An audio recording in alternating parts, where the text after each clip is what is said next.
વિદ્યાર્થી મિત્રો, આપણે આજે એક નવું ચેપ્ટર લઈને આવેલા છે મનોવિજ્ઞાનમાં. મનોવિજ્ઞાનની અંદર ચેપ્ટર નંબર 2. ચેપ્ટર નંબર 2 મતલબ શીખવાની ક્રિયા. આપણે બધા શીખીએ જ છીએ ને સાહેબ. આમ કહેવામાં આવે તો સાહેબ અમે બધા અત્યારે ભણવા માટે આવેલા છીએ, તો શીખવા જ માટે આવેલા છીએ ને. આમાં ક્યાં નવું છે? પણ કંઈક અલગ રીતે શીખવાનું છે. આમાં કંઈક અલગ અલગ પ્રયોગો સમજવાના છે. કદાચ તમે આ પોસ્ટરના ઉપર અલગ અલગ ચિત્રો જોઈને સમજી જ ગયા હશો કે કયા કયા પ્રકારના પ્રયોગો આપણે શીખવાના છે. ઓકે, તો પહેલા એક નાનકડી વાત કરી લઉં કે આપણું જે આ ઓનલાઈન લેક્ચર ચાલે છે એની અંદર ઘણા બધા વિદ્યાર્થી મિત્રો જોડાય છે. તો એ વિદ્યાર્થી મિત્રોને બધા જ લેક્ચર મળી રહે એના માટે આપણે વોટ્સઅપ પર ગ્રુપ બનાવેલું છે કે જેના અંદર બધા વિદ્યાર્થી મિત્રો પોતે પોતાના એક બારકોડ મૂકવામાં આવેલો હશે. એના ઉપર બધા વિદ્યાર્થી મિત્રો પોતે સ્કેન કરીને ગ્રુપની અંદર જોડાઈ શકે છે. બરાબર. હવે આપણે શરૂઆત કરવા જઈ રહેલા છે મિત્રો મનોવિજ્ઞાન ચેપ્ટર નંબર 2 શીખવાની ક્રિયા પૂર્ણ સમજૂતીની સાથે. સંપૂર્ણ સમજૂતી તમને આજે મળવાની છે મિત્રો. મોસ્ટ આઈએમપી ચેપ્ટર છે આ તમારી બોર્ડની એક્ઝામના માટે. કારણ એટલા માટે બોર્ડની એક્ઝામના માટે એટલા માટે વધારે પડતું આઈએમપી કહી રહેલો છું. કારણ એટલા માટે કે આ ચેપ્ટરમાંથી આ ચેપ્ટર કયું? Chapter number 2. આ ચેપ્ટરમાંથી તમારે બોર્ડની એક્ઝામમાં સેક્શન ઈ ની અંદર 2 ક્વેશ્ચન લખવાના છે. 5 માર્ક્સના 2 ક્વેશ્ચન 110% ત્યાં જઈને લખી દેવાના છે. તો આ ચેપ્ટરને સમજૂતી માટે સાથે ખાસ જોડાયેલા રહેશો. બરોબર. આપણે હવે ચેપ્ટરની શરૂઆત કરવા માટે જઈ રહેલા છીએ મિત્રો. તો પહેલા થોડીક નાનકડી એક વાત કરી લઈએ. વાત એવી કરીએ કે શીખવાની પ્રક્રિયા આ દુનિયાની અંદર દરેક માણસ હોય કે પ્રાણી, દરેક લોકો પોતે શું કરે છે? કંઈક ને કંઈક રીતે પોતાના જીવનમાં આગળ વધવા માટે, પોતાના જીવનમાં આવતી તકલીફોનો સામનો કરવા માટે કંઈક ને કંઈક રીતે શીખે છે. બરાબર. હવે આપણે જોઈએ કે જેમ અત્યારે હાલ જે અલગ અલગ ફોટોઝ લાગેલા હતા બેન અહીંયા પાછળ, જેમાં એક બિલાડીનો હતો, એક ઉંદરનો ફોટો હતો, એક ચિમ્પાન્જીનો ફોટો હતો, એક કૂતરાનો ફોટો હતો. આ બધી વસ્તુઓ શું બતાવે છે? અલગ અલગ મનોવૈજ્ઞાનિકો દ્વારા અલગ અલગ પ્રાણીઓના ઉપર અભ્યાસો કરવામાં આવેલા છે. અલગ અલગ પ્રાણીઓના ઉપર કયા મનોવૈજ્ઞાનિકે કયા પ્રાણી ઉપર અભ્યાસ કર્યો છે, કેવો અભ્યાસ કર્યો છે, શું શીખવાડ્યું છે, એ બધી જ વસ્તુ આપણે ડિટેલમાં સમજવાની છે. ક્લિયર? ઓકે, ચલો પહેલા તો આપણે શરૂઆત કરીએ છીએ મિત્રો આપણા ચેપ્ટર નંબર 2 ની.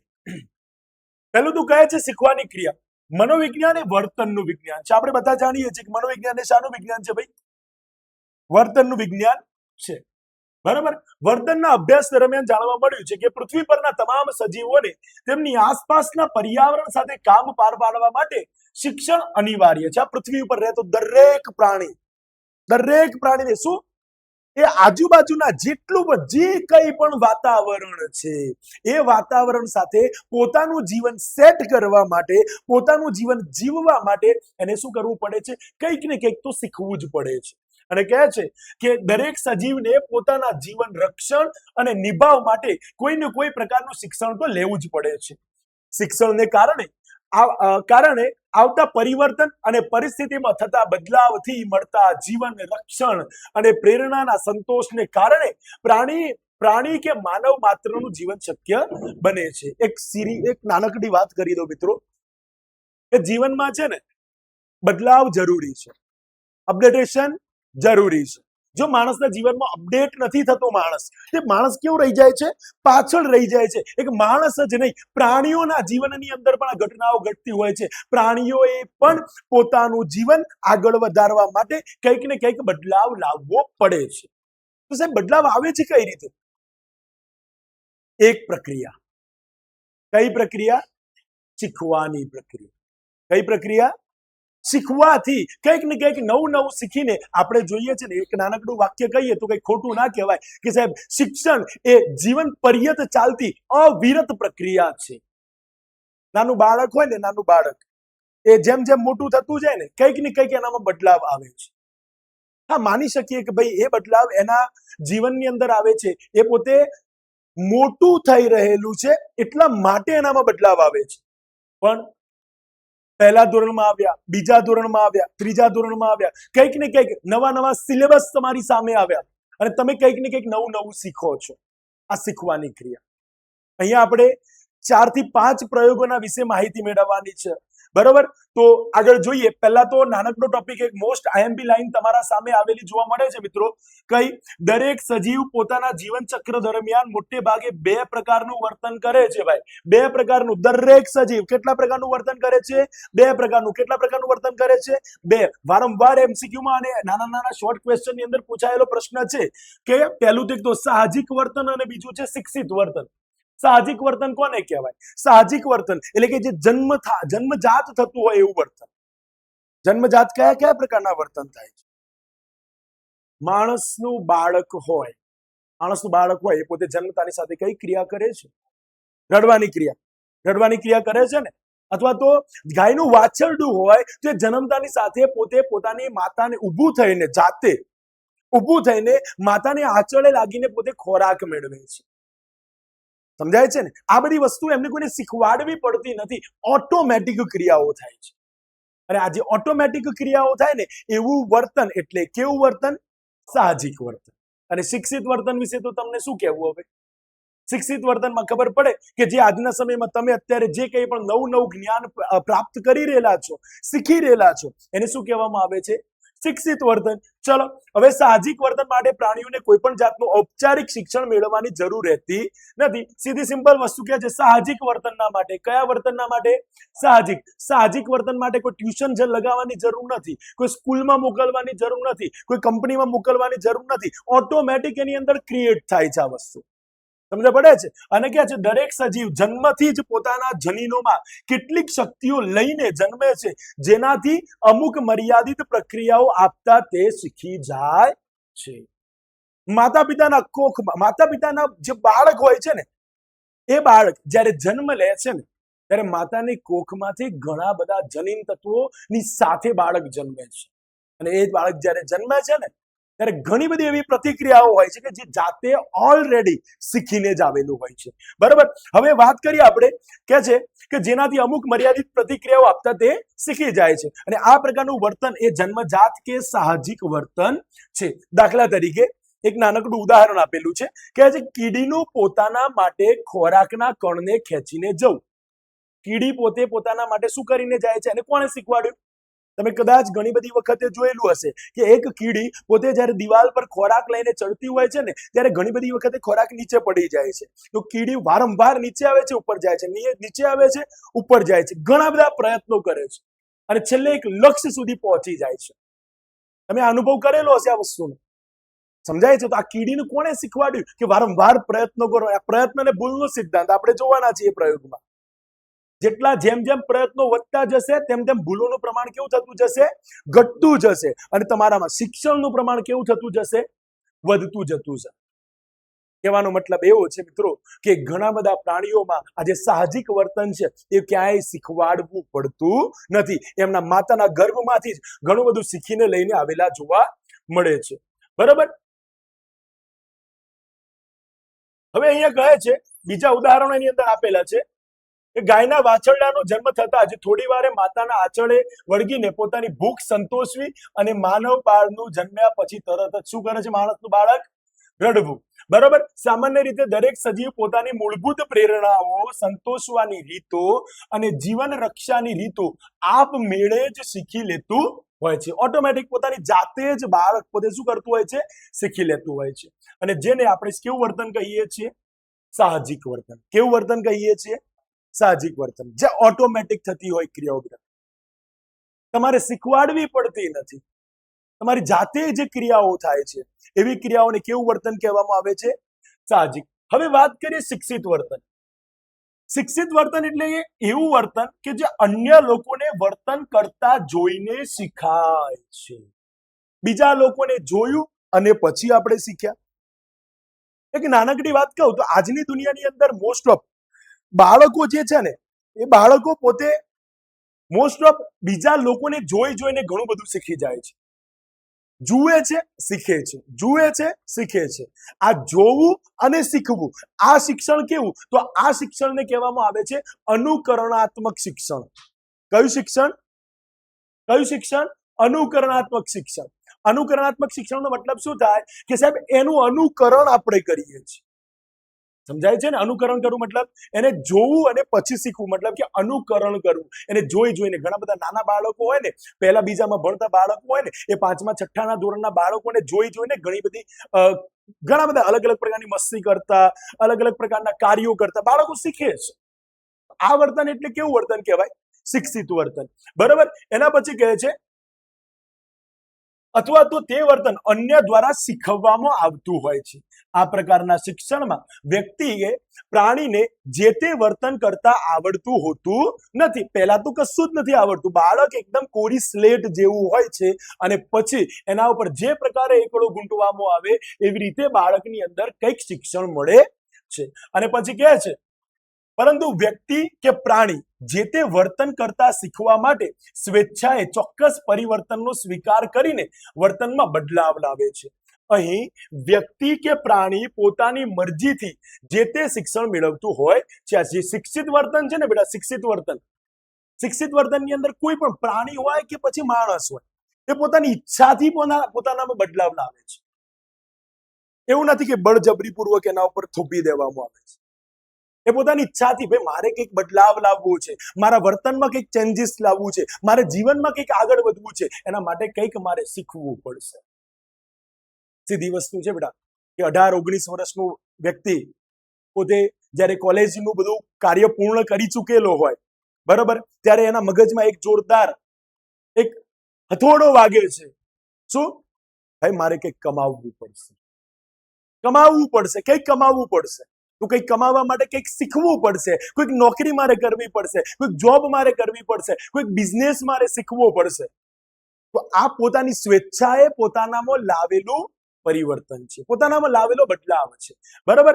અને શું કહે છે કે આથી જ સાહજિક વર્તનને સામાન્ય રીતે આપણે શિક્ષણ તરીકે સ્વીકારતા નથી. સાહજિક વર્તનને શિક્ષણ તરીકે ના સ્વીકારાય. કેમ? કારણ એટલા માટે કે એ ઓટોમેટિક ક્રિયાઓ થાય છે, જે જન્મજાત ક્રિયાઓ છે બેટા, એને કોઈએ શીખવાડેલું નથી. આપણે શિક્ષિત વર્તન એને જ કહીશું કે જે બીજા અન્ય કોઈ વ્યક્તિ દ્વારા શું કરવામાં આવેલું હોય? શીખવાડવામાં આવેલું હોય, અથવા તો જાતે કંઈક નવું શિક્ષણ એને પ્રાપ્ત કર્યું હોય, પોતાનામાં કંઈક બદલાવ લાવ્યો હોય ને, અને પોતાના બદલાવથી કંઈક નવું શીખ્યું હોય ને, એને આપણે કહીશું શિક્ષિત વર્તન. અને કહે છે કે આથી જ સાહજિક વર્તનને સામાન્ય રીતે આપણે શિક્ષણ તરીકે સ્વીકારતા નથી. પ્રાણી હોય કે પછી બાળકનો જેમ જેમ વિકાસ થતો જાય તેમ તેમ તે પર્યાવરણમાંથી અનુભવો ગ્રહણ કરે છે અને પોતાના વર્તનમાં પરિવર્તન લાવી આગવી જીવનશૈલી અપનાવે છે. સીધી વસ્તુ છે. નાનું બાળક હોય ને, કોરી સ્લેટ માફક હોય, એ સૌથી પહેલા શું કરશે?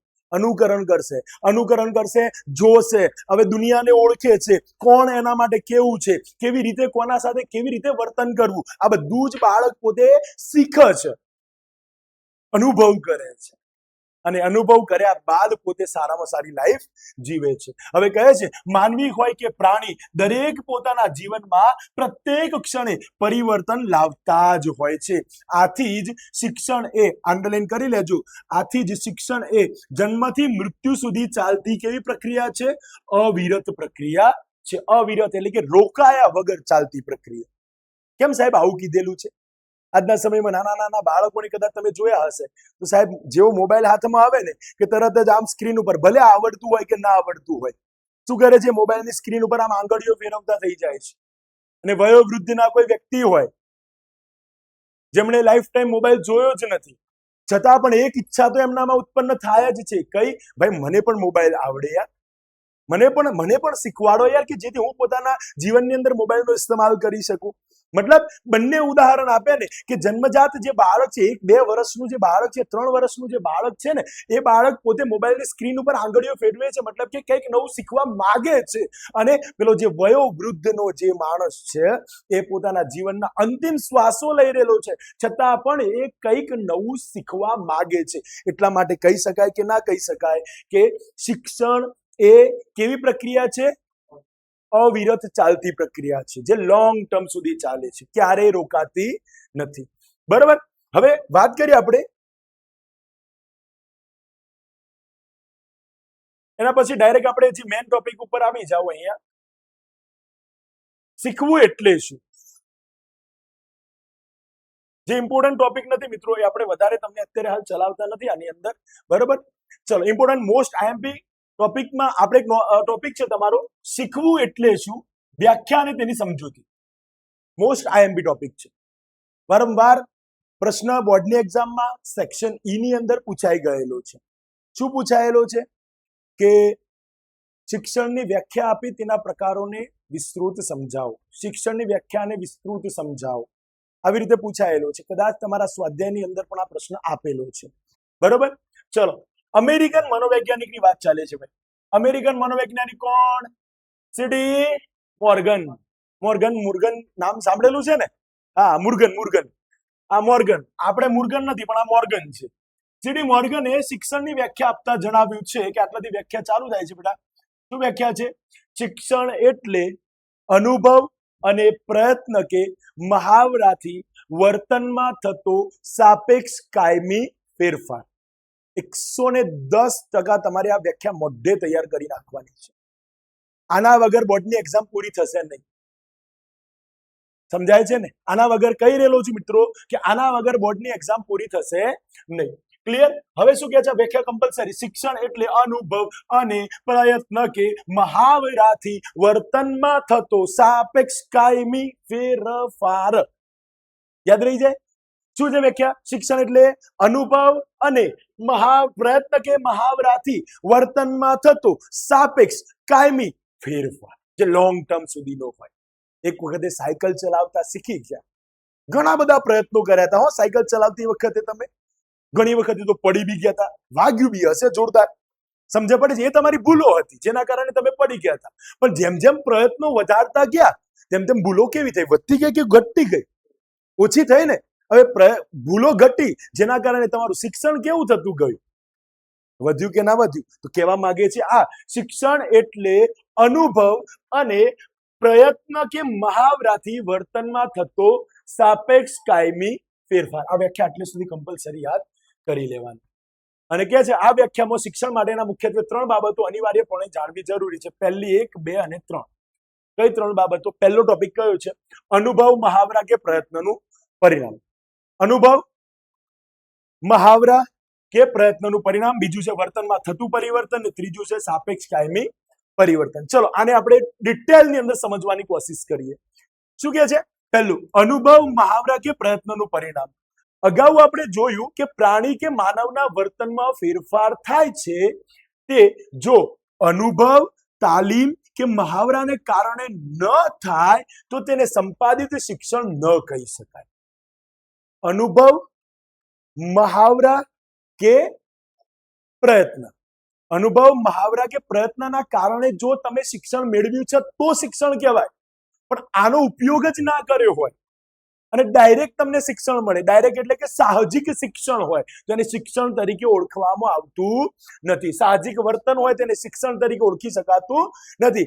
જો વર્તનમાં થતું પરિવર્તન પરિપક્વતા, થાક, રોગ કે ઈજાને કારણે જોવા મળતું હોય તો મનોવિજ્ઞાનની પરિભાષામાં એને શિક્ષણ કહી શકાતું નથી. હવે એક્ઝામ્પલ તરીકે તમે જોરદાર દોડીને આવ્યા છો, 2-3 કિલોમીટર દોડીને આવ્યા છો અને તમારા પગ જોરદાર થાકી ગયા છે, બરોબર, જેના કારણે તમે ત્યાં તર પડી બી જાઓ છો. તો શું તમે એમ કહો છો ખરા સાહેબ મને થાક લાગતા આવડી ગયો? એવું કહો છો ખરા? કહો છો? ના, બિલકુલ નહીં ને. મતલબ આ વસ્તુ શું છે કે જે તમારા શરીરમાં કંઈક અંશે વધારે પડતી પ્રતિક્રિયા કરવાના કારણે કંઈક બદલાવ આવ્યો છે, જેના કારણે આપણે કહીએ છીએ કે સાહેબ આને શિક્ષણ કહી શકાય નહીં. બરોબર. હવે બીજું શું કે છે?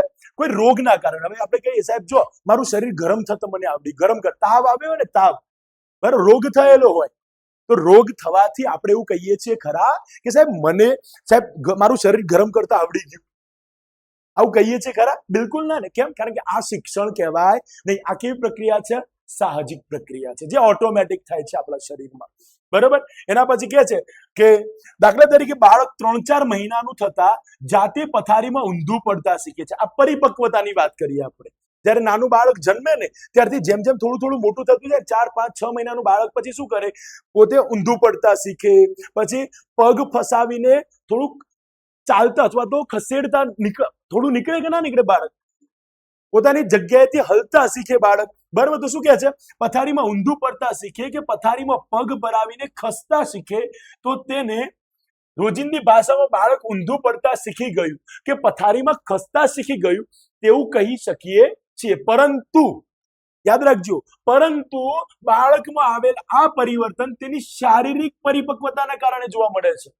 બાળક મોટું થયું ને તો એની શારીરિક પરિપક્વતા કેવી થઈ, મજબૂત થઈ ને. હવે શારીરિક પરિપક્વતા મજબૂત થવાના કારણે બાળકની અંદર આવેલો કંઈક બદલાવ છે, બાળકની અંદર કંઈક બદલાવ જોવા મળે છે, અને જેના કારણે એ બાળક પોતે ઊંધું પડતા અને પગ ભરાવીને ખસતા શીખી જાય છે.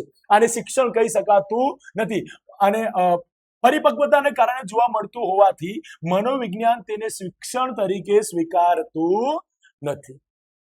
આ જ પ્રમાણે ખૂબ ચાલવાથી કે દોડવાથી પગ લથડવા માંડે તો આપણે લથડિયા ખાતા શીખી ગયા તેમ કહેતા નથી, કહીએ છીએ ના. અને બીજું એ બી કહે છે, કારણ કે આપણે જાણીએ છીએ કે પગના સ્નાયુઓની શક્તિ થોડા સમય માટે ઘટી જવાથી પગ આડા અવળા થાય છે.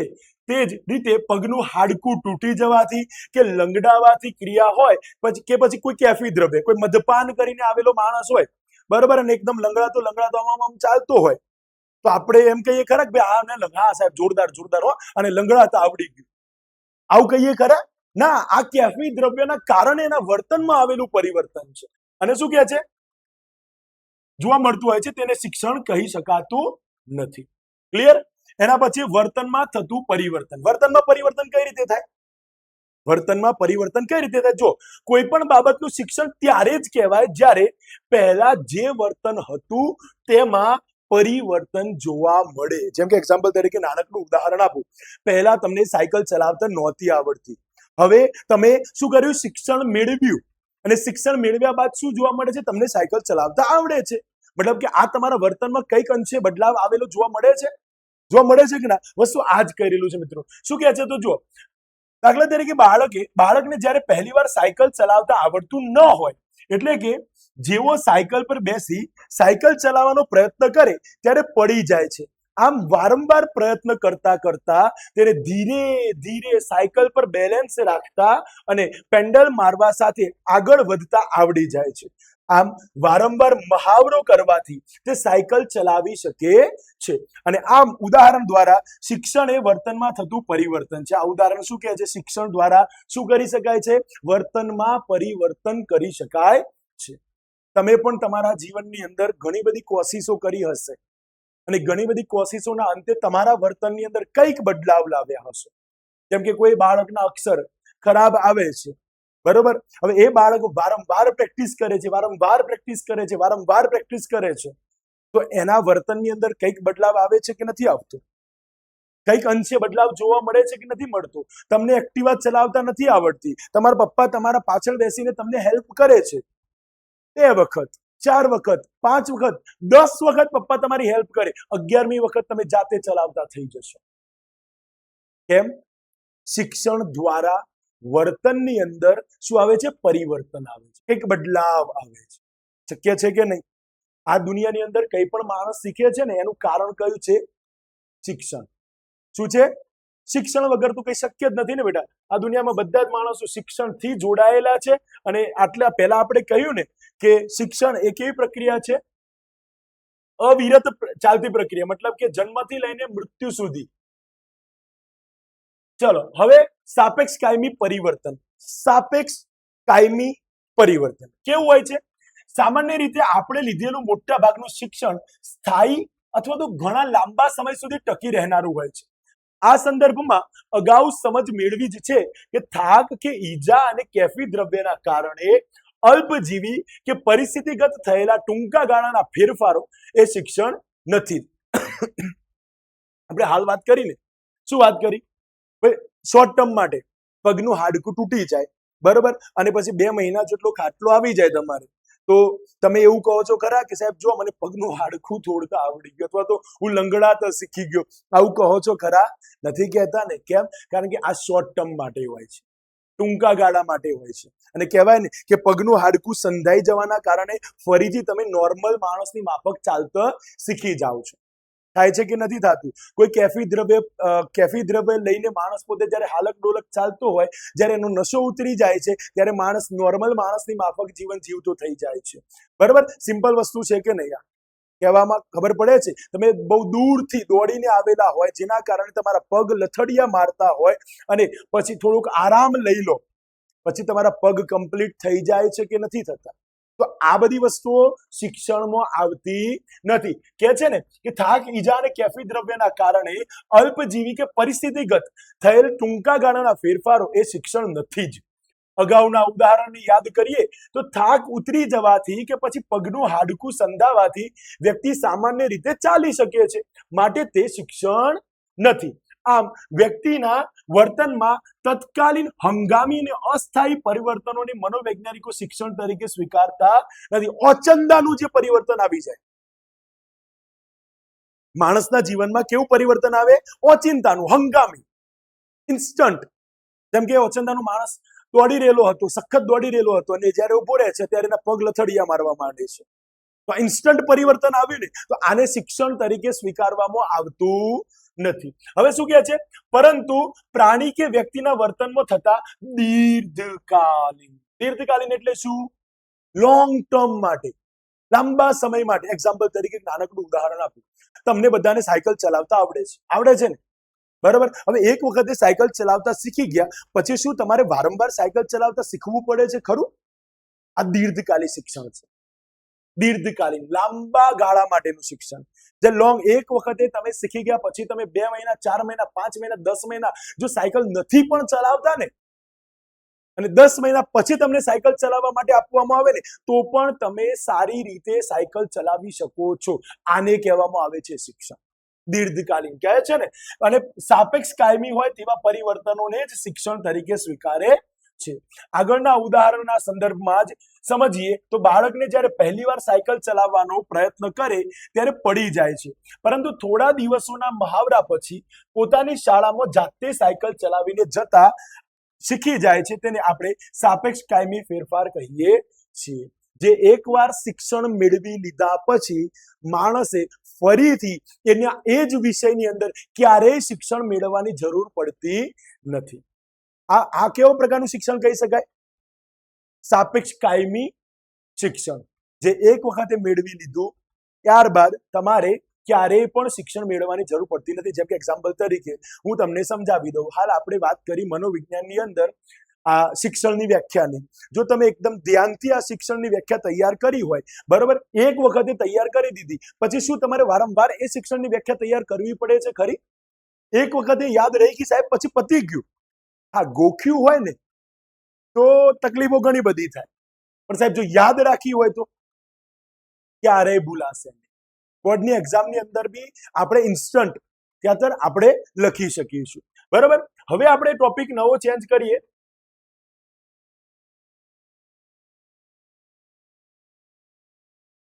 ટોપિકની અંદર કહે છે કે આપણે શીખીએ છીએ કઈ રીતે. એમાં જ પહેલી જ વાત કરેલી છે અનુકરણ દ્વારા શિક્ષણ. અનુકરણ એટલે શું? મેં પહેલા જ કીધું તમને. અનુકરણનો મતલબ શું થાય? જોવું, શીખવું. મોસ્ટ ઓફ બાળકો છે ને પોતાના પરિવારની અંદર પોતાના પરિવારના સભ્યો કેવા પ્રકારનું જીવન જીવે છે, કેવી રીતે બીજા લોકો સાથે વાતચીત કરે છે, કેવી રીતે લોકોને માન સન્માન આપે છે, આ બધી જ વસ્તુઓ નાના નાના બાળકો, નાના નાના ભૂલકાઓ પોતે શું કરે છે? જુએ છે અને પછી શીખે છે. આ થાય છે કે નથી થતું? જો ઘરની અંદર મા બાપની કોઈ કુટેવ હશે તો બાળકો પણ એવી કુટેવોને પોતે નજરે નિહાળે છે અને પોતે શીખે છે. અને જો ઘરની અંદર કંઈક સારી આદતો હશે તો પણ બાળકો પોતે જુએ છે અને શીખે છે.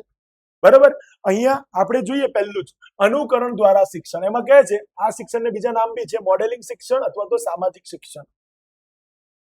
માનવ બાળ હોય કે પ્રાણી, મોટા ભાગનું શિક્ષણ શાના દ્વારા મેળવે છે? અનુકરણ દ્વારા, જોઈને શિક્ષણ મેળવે છે.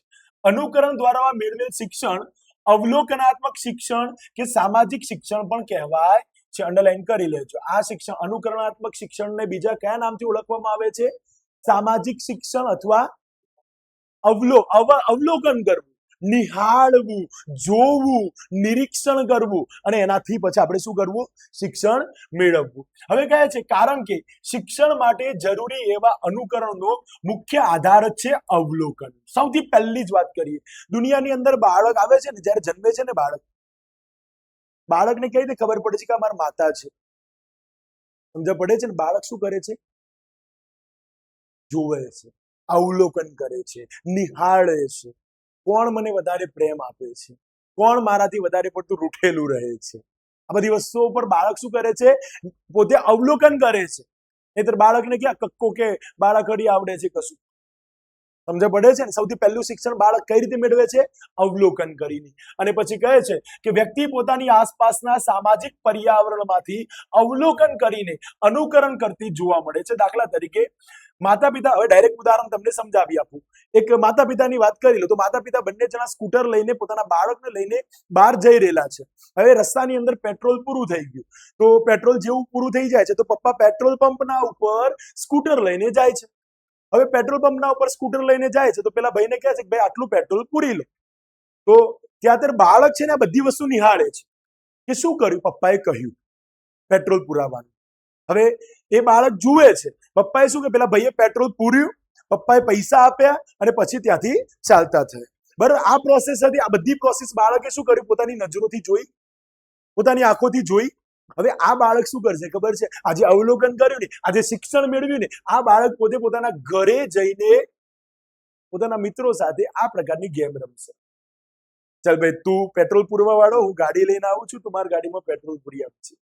આ બાળક શીખે છે અને જોયું ત્યારે શીખ્યું ને બાળકે, મતલબ કે અવલોકન કર્યું, નિહાળ્યું, નિરીક્ષણ કર્યું અને પછી બાળક શીખે છે. આ વાત કરેલી છે. અને કે છે 1 થી 1.5 વર્ષનું બાળક કાને મોબાઈલ ફોન રાખતું જોવા મળે છે. અનુકરણાત્મક શિક્ષણનું જ ઉદાહરણ છે.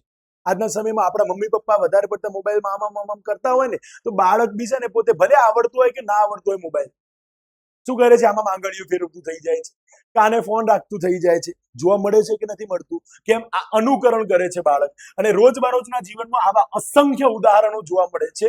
આ તમામ પ્રકારનું શિક્ષણ વ્યક્તિ સમાજમાંથી મેળવતી હોવાથી અનુકરણાત્મક શિક્ષણને સામાજિક શિક્ષણ પણ કહેવામાં આવે છે. આ બાળક છે એક કુટુંબમાં રહે છે, કુટુંબ સમાજ સાથે સંકળાયેલું છે અને આ બાળક પોતે સમાજની અંદરથી ઘણું બધું શીખે છે. સમજાય છે? બાળક કઈ જગ્યાએથી શીખે છે? સમાજમાંથી. જેના કારણે એને કયા પ્રકારનું શિક્ષણ કહેવામાં આવે છે?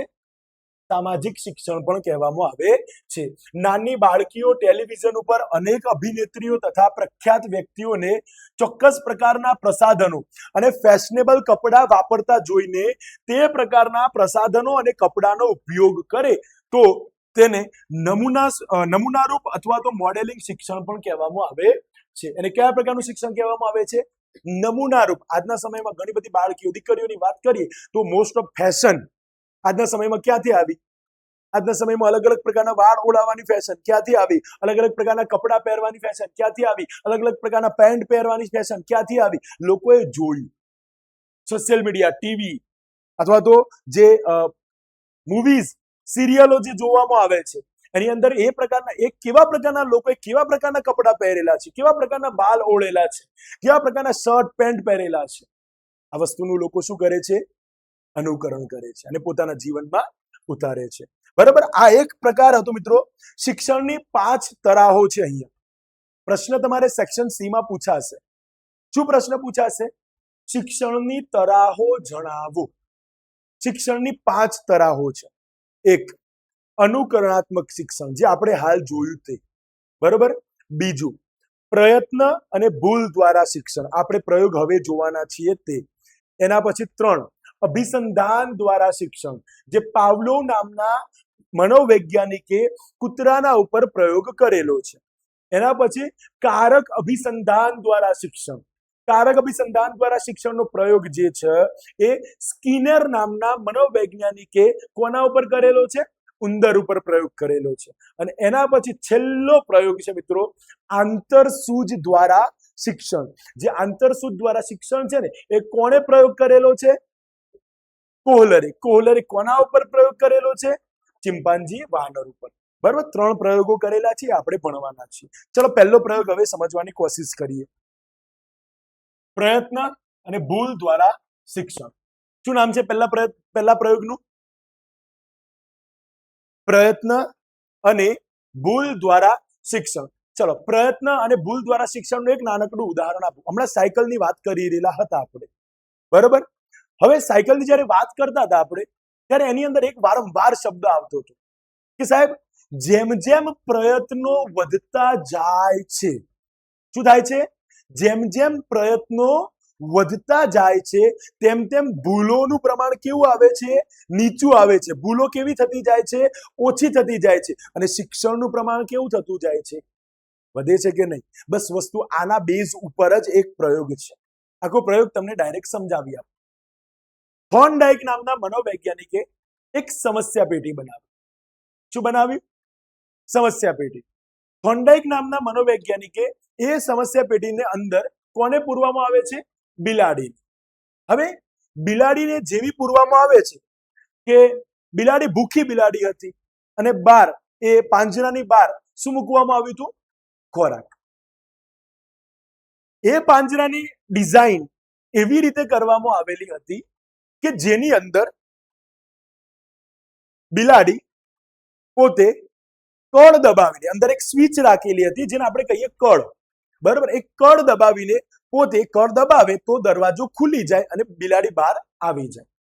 હવે સર્વપ્રથમ જેવી પહેલી વાર બિલાડીને થોર્નડાઇક નામના મનોવૈજ્ઞાનિક દ્વારા એ બિલાડીને પાંજરામાં મૂકવામાં આવે છે કે તરત જ એ બિલાડી શું કરે છે? ભૂખી બિલાડી હતી, પોતે પાંજરાના જે સળિયા હતા એને પંજા મારે છે, બચકા ભરે છે, આમ તેમ આટા ફેરા મારે છે. અને આ જે બચકા ભરતું હતું ને, અથવા તો કહેવાય ને જે પંજા મારતી હતી ને બિલાડી, એવામાં ને એવામાં ઓચંતાનું એનો જે પગ છે એ જે દરવાજો ખોલવાની જે કળ હતી ને એના ઉપર વાગી જાય છે. શું થાય છે? દરવાજો ખોલવાની કળ ઉપર એનો પંજો વાગી જાય છે અને દરવાજો કેવો થઈ જાય છે? ખુલી જાય છે. હવે થોર્નડાઇક વિચારે છે કે શું આ બિલાડીએ પોતે શિક્ષણથી દરવાજો ખોલ્યો છે કે અચંદાનો ખુલી ગયો છે, એનાથી ભૂલથી ખુલ્યો છે? આ ચેક કરવા માટે થોર્નડાઇકે એ બિલાડીને ફરીથી પાંજરામાં મૂકી દીધી. બિચારી ભૂખી બિલાડી પાછી અંદર જતી રહી, બરાબર. હવે બિલાડીને પાછી અંદર મૂકી દીધી તો બિલાડીએ ફરીથી એવા ને એવા જ અથાર્ક પ્રયત્નો શરૂ કરી દીધા. હવે બિલાડીએ આની અંદર જેમ જેમ પ્રયત્નો વધતા જાય છે ને બિલાડીના, તેમ તેમ ભૂલોનું પ્રમાણ કેવું ઘટતું જાય છે. સૌથી પહેલા જ્યારે વાત કરું, બિલાડીના ઉપર થોર્નડાઇક નામના મનોવૈજ્ઞાનિક દ્વારા ટોટલ કેટલા પ્રયત્નો કરવામાં આવ્યા ખબર છે? કેટલા પ્રયત્નો? 24 પ્રયત્નો કરવામાં આવ્યા. કેટલા પ્રયત્નો? 24. જેમાં પહેલો જ્યારે પ્રયત્ન થયો ને, બિલાડીને કળ દબાવીને બહાર આવતા કેટલો સમય લાગ્યો તો? 160 સેકન્ડ. કેટલા સેકન્ડ? 160 સેકન્ડ. જેવી કળ દબાવી બિલાડીને જેવો પાંજરામાં મૂકવામાં આવી અને કળ દબાવતા કેટલો સેકન્ડ થયો હતો? 160 સેકન્ડ થયા હતા. અને જ્યારે જેમ જેમ પ્રયત્નો વધતા જાય છે તેમ તેમ ભૂલોનું પ્રમાણ ઘટતું જાય છે. મિત્રો જો આ વસ્તુ કઈ રીતે અહીંયા સાબિત થાય છે, જ્યારે 24મા નંબરનો પ્રયત્ન હતો ત્યારે જેવી બિલાડીને અંદર મૂકવામાં આવી કે માત્ર ખાલી 10 જ સેકન્ડની અંદર બિલાડી પોતે શું કરે છે? કળ દબાવીને બહાર આવી જાય છે. ખાલી કેટલા સેકન્ડની અંદર? બિલાડીએ 160 સેકન્ડની સફર 10 સેકન્ડમાં પૂરી કરી. આ વસ્તુ બતાવે છે કે સાહેબ પ્રયત્ન અને ભૂલ દ્વારા શિક્ષણ. જેમ જેમ પ્રયત્નો વધતા જાય છે તેમ તેમ ભૂલોનું પ્રમાણ કેવું થતું જાય છે? ઘટતું જાય છે. અને જેમ જેમ ભૂલોનું પ્રમાણ ઘટતું જાય છે તેમ તેમ શિક્ષણનું પ્રમાણ કેવું થતું જાય છે? વધતું જાય છે. આ વસ્તુ સમજાય છે? આમાં સમજાયું? પ્રયત્ન અને ભૂલનો સિદ્ધાંત કોને કહેવાય છે? ચલો, પ્રયત્ન અને ભૂલનું શિક્ષણ, આ શિક્ષણ કોને આપ્યું? થોર્નડાઇકે. કોને આપ્યું? બિલાડીને. આ યાદ રહી જશે. થોર્નડાઇકે કોના ઉપર પ્રયોગ કર્યો હતો? થોર્નડાઇકે કોના પર પ્રયોગ કર્યો હતો? બિલાડી પર. બિલાડી પર કોણે પ્રયોગ કર્યો હતો? થોર્નડાઇકે કોના ઉપર પ્રયોગ કર્યો હતો? બિલાડી પર. કોણે પ્રયોગ કર્યો હતો? યાદ રાખી લેજો. થોર્નડાઇકની બિલાડી અને બિલાડીનો થોર્નડાઇક. યાદ રહી જશે ને? બિલાડીનો થોર્નડાઇક. આ યાદ રાખી લેવાનું. અને આ બે જણા જ્યારે ભેગા થાય ત્યારે કયું શિક્ષણ આવે? પ્રયત્ન અને ભૂલ દ્વારા શિક્ષણ. યાદ રહેશે, પ્રયત્ન અને ભૂલ દ્વારા શિક્ષણ. યાદ રહી જશે. ક્લિયર? ચલો હવે આગળનો ટોપિકને આપણે સમજવાની કોશિશ કરીએ. ટોપિક એવો છે આગળનો, અભિસંધાન.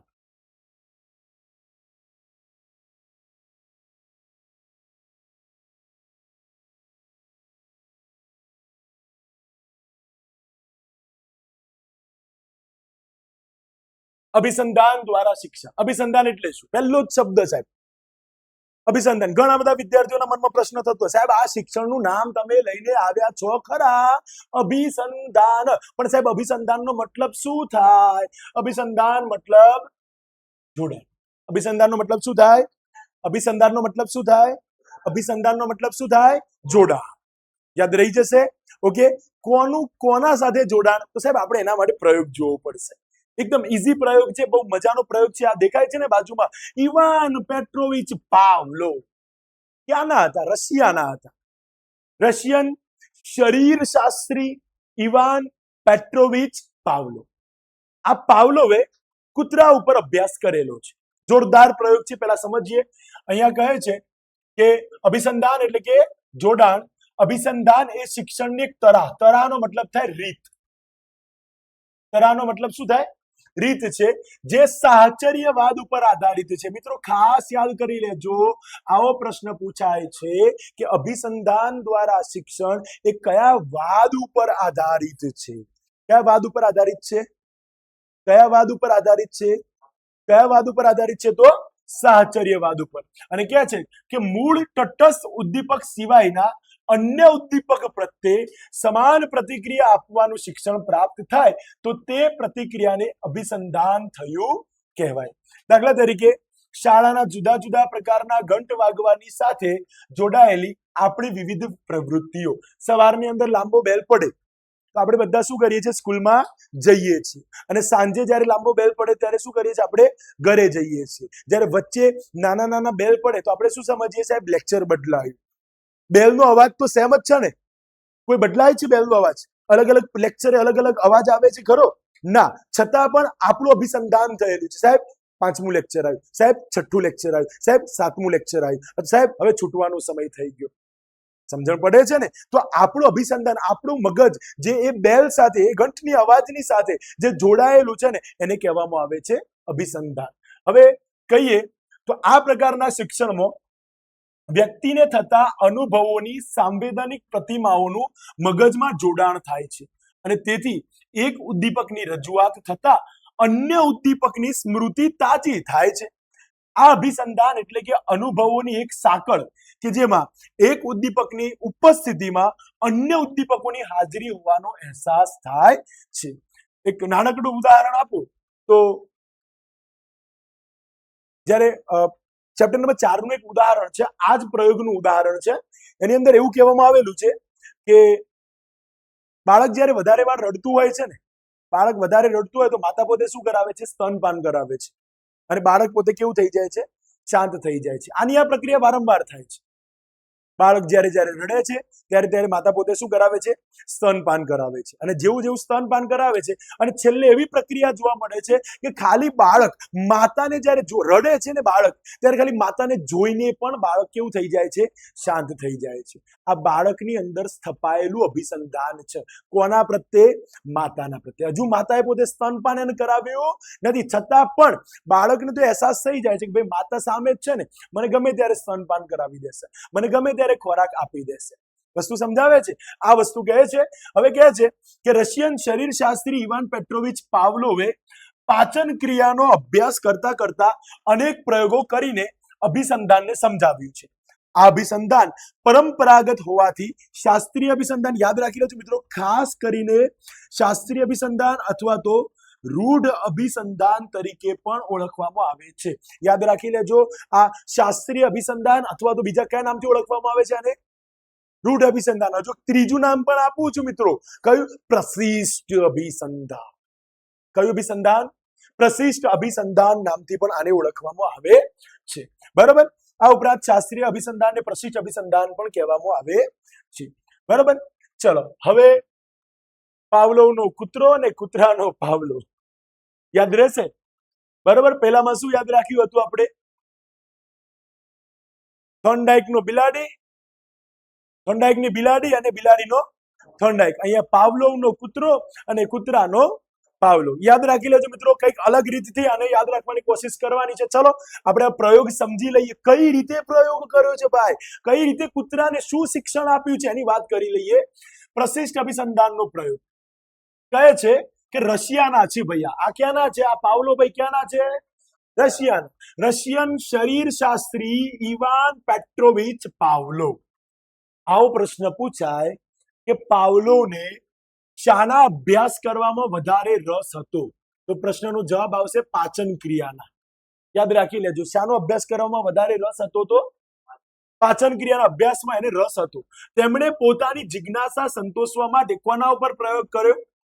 કૂતરા ઉપર પ્રાયોગિક અભ્યાસો કરતા કરતા તેમણે અભિસંધાન વિશેની ઘણી બધી જાણકારી પ્રાપ્ત થઈ અને મનોવિજ્ઞાનને શાસ્ત્રીય અભિસંધાનની મહામૂલી ભેટ મળી. હવે મોસ્ટમાંથી મોસ્ટ આઈએમપી ક્વેશ્ચન આવેલો છે મિત્ર.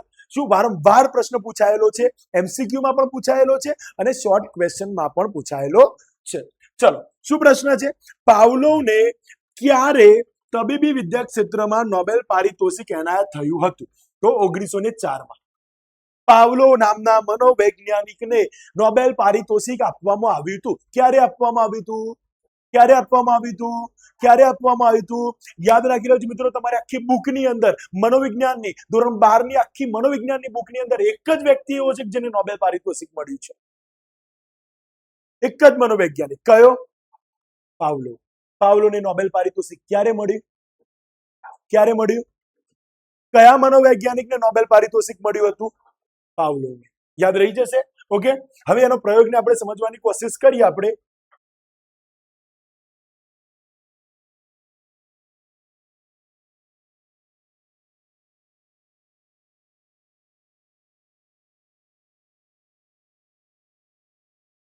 ચલો આટલો એક પ્રયોગ જોઈ લઈએ, પછી નેક્સ્ટ પાર્ટની અંદર આપણે આગળ વધીશું. પાવલોવે પોતાના પ્રયોગ માટે એક એવું સાધન બનાવ્યું કે જેમાં કૂતરાને સ્ટેન્ડ ઉપર સ્થિર ઊભો રાખી તે અને તેના મોંમાંથી ઝરતી લાળ રસ માપન યંત્રમાં એકઠી થાય, જેથી તેનું માપન શક્ય બને. સીધી વસ્તુ છે. પાવલોને કૂતરા ઉપર પ્રયોગ કરવો હતો, તો પાવલોવે એક ટેબલના ઉપર એક લાળ માપક યંત્ર જે કૂતરાના મોઢાની નીચે આવી જાય એવી રીતે મૂક્યું કે જ્યારે કૂતરું પોતે શું કરે? સલાઈવા કરે, લાળ પાડે, ત્યારે પાવલોને એની ખબર પડે. બરોબર. હવે શું કહે છે? પાવલોવે કૂતરાની સમક્ષ શું રજૂ કર્યું મિત્રો? ખાસ યાદ રાખજો. સૌથી પહેલા શું રજૂ કરવામાં આવે છે? ખોરાક. શું રજૂ કરવામાં આવે છે? શું રજૂ કરવામાં આવે છે? ખોરાક. હવે જેવો ખોરાક રજૂ કર્યો તો ખોરાક જોતા જ કૂતરાના મોંમાં શું જરે? સિમ્પલ લોજિક જ છે ને, આ સાહજિક પ્રક્રિયા છે ને. આ તો કે પ્રક્રિયા છે સાહજિક. કેમ? કારણ કે કૂતરાને ભાઈ ખોરાક આપો, તરત જ કૂતરું શું કરશે? સલાઈવા કરશે. તરત જ કૂતરું શું કરશે? લાળ પાડશે. તો કહે છે આ લાળ જરવાની પ્રતિક્રિયા ખોરાક જોતા જ જોવા મળી હતી, જે કેવી પ્રક્રિયા કહેવાય છે? સહજ પ્રતિક્રિયા. સહજ એટલે કે સાહજિક પ્રતિક્રિયા હતી. હવે તેને ઘંટડી વગાડી. હવે શું કર્યું? રોજ એક પ્રોસેસ કરતો કૂતરો. આટલાથી તમને ડાયરેક્ટ સમજાવી આપું. તો ડાયરેક્ટ સમજાવું તો કહું કે રોજે કૂતરો પાવલો જે છે એ કૂતરા ઉપર કયા પ્રકારનો પ્રયોગ કરતો? રોજે એને ખોરાક આપતો, સાથે સાથે શું વગાડતો? ઘંટડી વગાડે. ખોરાક આપે, ઘંટડી વગાડે. ખોરાક આપે, ઘંટડી વગાડે. ખોરાક આપે, ઘંટડી વગાડે. આની આ પ્રોસેસ રોજે થઈ. હવે કૂતરાના મગજમાં એ મેન્ટાલિટી ફિટ થઈ ગઈ કે જ્યારે ઘંટડીનો અવાજ થાય છે ત્યારે શું મળે છે? ખોરાક મળે છે. અને જ્યારે ઘંટડીનો અવાજ થાય છે ત્યારે ખોરાક મળે છે. હવે આ અભિસંધાન એવી રીતે સ્થપાઈ ગયું કે માત્ર ને માત્ર પાવલોવે ખાલી એકલી માત્ર ને માત્ર શું વગાડ્યું? ઘંટડીનો અવાજ કર્યો, છતાં પણ કૂતરાએ પોતે શું કરી લીધું? સલાઈવા કરી લીધી, પોતાની લાળ પાડવાની ક્રિયા કરી લીધી. અને આ જ બતાવે છે કે કૂતરાએ પોતે ઘંટડીના ખોરાકના બદલે કોનાથી? ઘંટડીના અવાજથી સલાઈવા કરી હતી. કેમ? કારણ કે કૂતરાને પોતાને ઈચ્છા જાગી કે ભાઈ જ્યારે ઘંટડીનો અવાજ થાય છે ત્યારે શું મળે છે? મને ખોરાક મળે છે. અહીંયા અભિસંધાન સભાય છે. કૂતરો પહેલા કોને જોઈને લાળ પાડતો હતો? ખોરાક. હવે અભિસંધાન થઈ ગયું, શિક્ષણ મળી ગયું. શિક્ષણ મળી ગયા પછી કૂતરો પોતે કોનો અવાજ સાંભળીને લાળ પાડે છે? ઘંટડીનો. આટલું લોજિક ખબર પડી જાય. ઓકે, હવે આના આગળના પછીની કેવી પ્રક્રિયા થાય છે આપણે પોતે પ્રશિષ્ટ અભિસંધાનના મૂળભૂત ખ્યાલોના અંદર એને સમજવાની કોશિશ કરીશું. આપણે નેક્સ્ટ પાર્ટની અંદર આના વિશેની માહિતી તમને આપીશું. Okay, thank you.